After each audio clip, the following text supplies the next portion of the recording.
저는 전세 사기 피해자입니다. 저와 같이 전세 사기를 당하신 동포분들도 많이 계시고 피해 접수를 못하신 분들도 많이 계신 걸로 알고 있습니다. 지금 이 사실을 알리지 못하면 더 많은 피해자들이 생겨날 거라고 생각이 들어서 이 자리에서 호소합니다.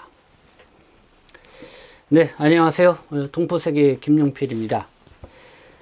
방금 제가 읽어드린 내용은요, 어제 8월 1일이었죠. 이 재동포청 앞에서 이 기자회견을 한 이 전세 사기 피해를 입은 이 중국 동포 이 고홍남 씨의 호소 내용입니다. 제가 엊그저께 방송으로 어디에 하소연해야 하나 하면서 이 전세 사기 피해자들, 이 재외동포들도 다수 포함되어 있다. 뭐 이런 내용으로 이 중부일보가 이 보도한 내용 토대로 해서 여러분들에게 말씀을 드렸습니다. 그래서 뭐 관계 기관에 뭐 이 사기 피해 이런 정부가 마련한 그런 곳에 가서 호소를 해도 외국인이기 때문에 정말 뭐 피해 이 구제를 받기가 어려운 그런 사각지대에 놓여 있다. 그래서 이 마지막 희망을 갖고 그래서 8월 1일 오전 인천 송도에 위치하는 이 재동포청 앞에서 이 대책을 촉구하는 이 기자회견을 열기로 했다. 뭐 이런 내용으로 여러분들에게 말씀을 전해드린 바가 있습니다.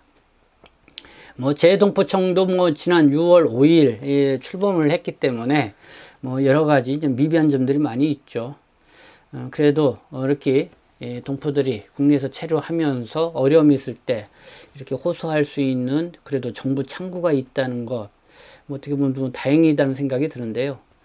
어쨌든 여기 지금 실질적인 좀 더 이 도움 방안, 이런 방안이 좀 나왔으면 좋겠다는 생각을 가져봅니다. 네, 어쨌든 예정대로 이 기자회견이 열렸습니다. 그래서 여러 언론, 여러 신문에도 이 보도가 되었습니다. 기자회견은 인천시 미추홀구 이 전세 사기 대책위원회가 이 주최를 했습니다. 특별히 이 전세 사기로 오갈 데 없게 된 이 6식구가 함께 사는 이 중국 동포 고홍남 씨 가족의 이 안타까운 이야기가 주목을 받았는데요.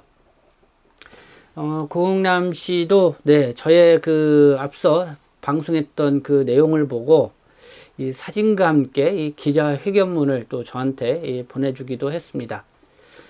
그래서 또 오늘 아침 좀 고홍남 씨하고 좀 통화도 해봤습니다. 이 상황이 어떤지, 그리고 또 이렇게 용기를 내서 이 기자회견을 나서게 된 이유, 무엇 때문에 그런 건지, 뭐 그런 것도 좀 얘기를 들어봤는데요. 그래서 뭐 이런 거를 좀 종합해서 오늘 좀 여러분들에게 말씀을 드리고자 합니다. 그래서 동포 여러분들도 뭐 주변에 이 전세 사기가 이 전국 곳곳에서 이렇게 일어나고 있는 상황인데요.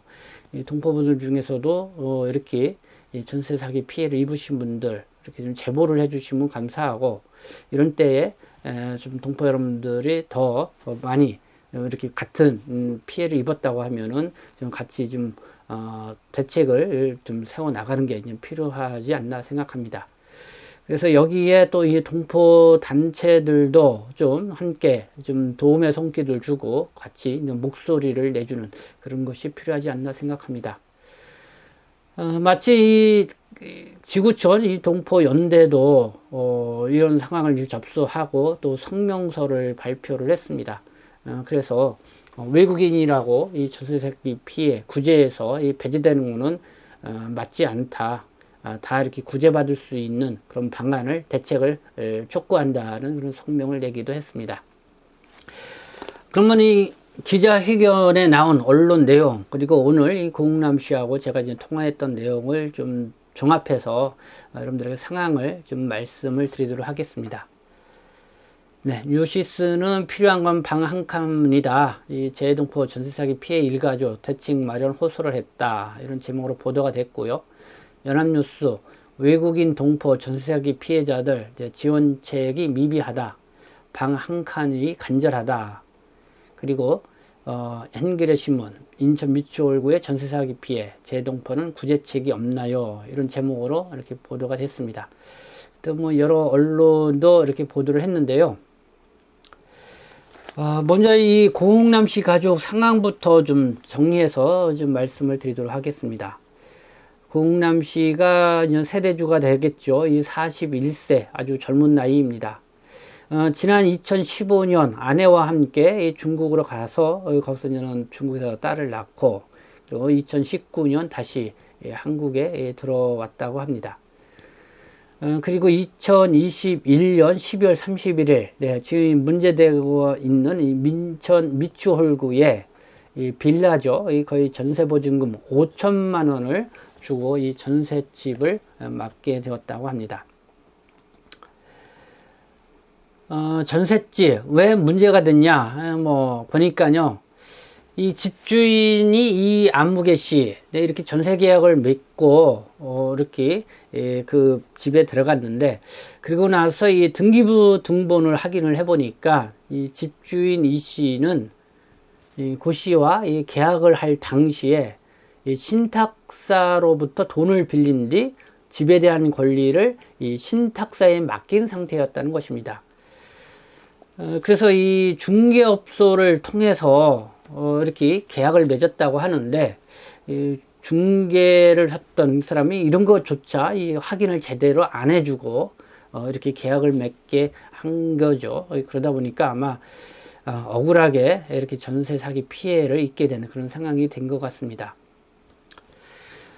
그렇게 이렇게 명의는 집주인 이모 씨로 되어 있지만은 이미 신탁을 해서 신탁사로부터 뭔가 좀 돈을 받았겠죠. 그리고 모든 권리를 신탁사에 넘기기 때문에 이 신탁사의 어떤 승인 이런 게 없이 계약을 맺으면은 그 계약은 무효가 되는 거죠. 그러니까 전세보증금 5천만 원에 대해서 이 신탁사가 돌려줄 그런 법적 의무가 하등의 의무가 없다는 겁니다. 그러니까 신탁사는 그거를 곧바로 또 경매에 내놓았고, 그래서 경매를 어떤 그 낙찰받은 곳이 있는데, 근데 이 고흥남 씨한테 들어보니까 이 낙찰받은 곳도 개인이 아니라 무슨 컨설팅 회사라고 합니다. 그래서 아마 그 컨설팅 회사에서 바로 내용 증명을 보내서 언제까지 집을 비워달라 이렇게 나온 것 같습니다. 그러니까 이것도 낙찰자가 이 개인이 아니라 그러니까 그곳에 살기 위해서 이 낙찰을 받는 사람이 아니라 또 이렇게 컨설팅 회사가 낙찰을 받았다 이런 거 들어봤을 때는 여러 가지 또 서로 짜고 그런 게 아니냐 또 이렇게 의심이 가는 부분도 있다 이런 전 개인적으로 이렇게 생각이 들기도 하는데요. 근데 또 그런 부분들이 좀 경찰 조사에 좀 들어가서 실제로 좀 그런 부분이 조사가 돼야겠죠. 어쨌든 그런 상황입니다. 그러나 고흥남 씨 같은 경우는 지금 6식구인데요. 당장에 6식구가 살 수 있는 집을 마련해서 나가려면은 거기에 또 목돈이 필요할 텐데 참 그런 여지가 될 수가 없다는 거죠. 그래서 제가 이 5천만 원을 어떻게 마련을 했냐? 지금 2019년도에 부부가 와서 같은 지금 회사에서 일을 하고 있다고 하지만은 사실 생활비 쓰고 이렇게 하면 5천만 원 모은다는 게 쉽지가 않죠. 아마 부모님이 좀 일찍이 한국에 나오셔서 부모님이 좀 또 번 돈 이렇게 합쳐서 전세 자금으로 5천만 원을 좀 마련을 해서 이렇게 가족이 함께 살게 된 것 같습니다. 그러나 당장에 이제는 나가야 되는데 그래서 지금 저리 대출 또 긴급 주거 지원 이런 받을 곳이 있는지 이렇게 전세 사기 피해자로서 또 그런 곳이 있는지 관계 기관을 이렇게 물색을 해봤고 돌아다녀 봤는데 그러나 이 한국 국적이 아니라 외국인이기 때문에 그런 대상이 안 된다 이런 답변을 받았다는 것이죠. 네, 결국은 그 집에 이렇게 나갈 수 없기 때문에 지금 그걸 취득한 이분들하고 계속 대치를 해야 될 수밖에 없는 그런 상황에 있는 것 같습니다. 네, 그래서 지금 변호사도 좀 같이 대응해서 좀 알아볼 필요성이 있다 이런 얘기도 서로 나누고 그랬는데요. 어쨌든 그런 상황에 놓여 있다 이런 말씀을 드리겠습니다. 고흥남 씨의 기자회견문 좀 더 마저 소개를 해드리면은, 네, 전세 사기 일당에게 일명 신탁 사기를 당했습니다. 이번 주까지 집을 비우라는 내용 증명을 이 낙찰자로부터 수령한 상태이고요. 지사침을 싸고 있지만 갈 곳이 없습니다. 너무 억울합니다. 저의 6식구의 삶을 망가뜨린 일당을 강하게 처벌해 주십시오. 동포들도 전세 사기 피해 지원 특별법에 적용을 받게 해 주십시오. 필요한 건, 지금 당장 필요한 거는 가족과 함께 할 수 있는 방 한 칸은 얻는 것입니다. 네, 이렇게 호소를 하고 나왔습니다. 그리고 공남 씨의 또 아내 또 이렇게 호소를 했습니다. 공장에서 이 야간 잔업을 하면서 힘들게 돈을 모아서 전셋집을 얻어 기뻐했는데, 이렇게 사기를 당한 사실을 알고 나서 이 초등학생 딸밖에 생각이 나지 않았습니다. 절대 집에서 못 나갑니다. 저의 6식구는 도대체 어디로 가라는 겁니까? 곧 초등학교 개학입니다. 딸 아이를 학교에 보내야 하고요. 재동포청은 저희의 호소를 좀 들어 피해 구제를 받을 수 있도록 도와주십시오. 네, 이렇게 눈물의 호소를 했습니다. 어쨌든 뭐 이렇게 전세 사기, 네, 참 미연에 참 안타깝게 이렇게 되어온 상황이 아닌가 이렇게 생각이 드는데요. 정말 뭐 이렇게 서로 짜고 치고 하고 그러면은, 또 부동산 중개업소까지 뭐 이렇게 찌고 이렇게 하게 되면 뭐 어쩔 수 없는 이런 상황이죠. 이런 상황에서 아무 여기에 대한 이 구제 체계 이렇게 미비하다는 것, 참 얼마나 이 사회적으로 허술한가, 이거를 또 단적으로 보여주게 되어 있는데요. 이런 가운데서도 정말 이런 큰 사기를 당했음에도 불구하고 이 6가족이 살고 있는 식구가 또 마땅히 갈 곳이 없는 상태에서 이 내쫓김을 당하는 이런 상황에 놓여 있다. 어떻게 보면 이렇게 방 한 칸을 얻을 수 있게끔만이라도 도와달라, 뭐 이렇게 간절하게 호소하는 이 고흥남 씨 가족의 호소가 더 이렇게 안타까움을 주는 것 같습니다. 이 미추홀구 전세 사기 대책위원회에 따르면은 현재 한 100여 명에 달하는 재외동포와 외국인 전세 사기를 당한 것으로 파악된다, 이렇게 보고 있습니다. 그러니까 미추홀구에서 전체적으로 보면 한 1,500가구 정도가 된다고 하는데, 거기에 재외동포와 외국인 전세 사기를 당했던 사람 100여 명 가까이 된다. 그래서 지금 사기 피해를 입은 걸로 이렇게 확인 인정이 된 가구 수만 제가 말씀드린 것처럼 중부일보 보도에 따르면 54가구 정도 된다고 했죠. 근데 요번에 재외동포청에서 기자회견을 할 때는 재외동포 가구로는 유일하게 이 고흥남 씨 가족이 참여를 해서 이렇게 호소를 했습니다.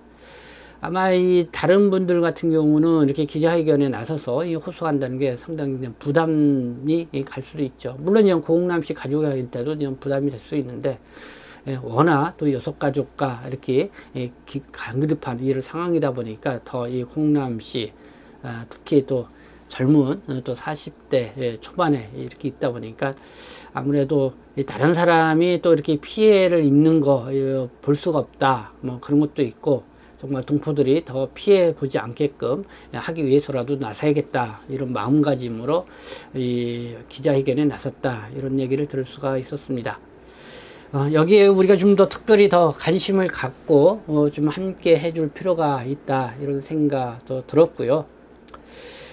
그리고 이 재동포청 앞에서 했는데, 그러면 재동포청이 어떠했냐, 뭐 공남시 얘기를 들어보니까 좀 무성의한 부분이 좀 보였다, 그래서 좀 아쉬웠다, 뭐 이런 얘기를 하는데요. 유시스 보도 기사를 보니까 재동포청도 이 관계기관에 이 재동포들의 이 사기 피해 적극적으로 관심 갖고 좀 도와달라, 뭐 이렇게 협조를 구했다, 뭐 이런 보도도 나오고 있습니다.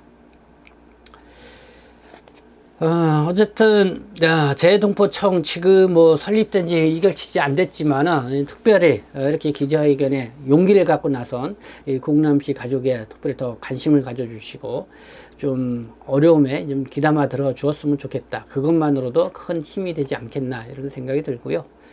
그래서 이 동포 지원 단체, 동포 관련 또 이렇게 단체들도 이 기자회견에 나서는 이 고흥남 씨의 어려운 처지에 좀 같이 좀 동참하는 그런 분위기를 만들어가는 것이 무엇보다 필요하다, 이렇게 생각이 듭니다. 어쨌든 뭐 이번에 이렇게 사기 피해를 입고 그거를 또 인정받기까지 뭐 동사무소에서 찾아가서 뭐 이런 서류 찾아라, 또 가니까 또 어디 가서 또 이런 서류 달아라, 아주 불편함도 많았다고 합니다. 그러니까 이 고흥남 씨가 이 기자회견문에서 정말 이 사기 피해를 입은 이 동포들이 불편하지 않도록 이렇게 좀 친절하게 대해달라, 또 이렇게까지 지금 호소하는 그런 문구를 또 볼 수가 있었습니다. 네, 어쨌든 오늘 아침 이렇게 구홍남씨 가족의 이 기자회견, 이 전세 사기 피해 관련 내용에서 여러분들에게 말씀을 전해드렸습니다. 네, 지금까지 함께 시청해 주셔서 감사합니다. 저는 동포세이심 대표 변축장 김용필이었습니다.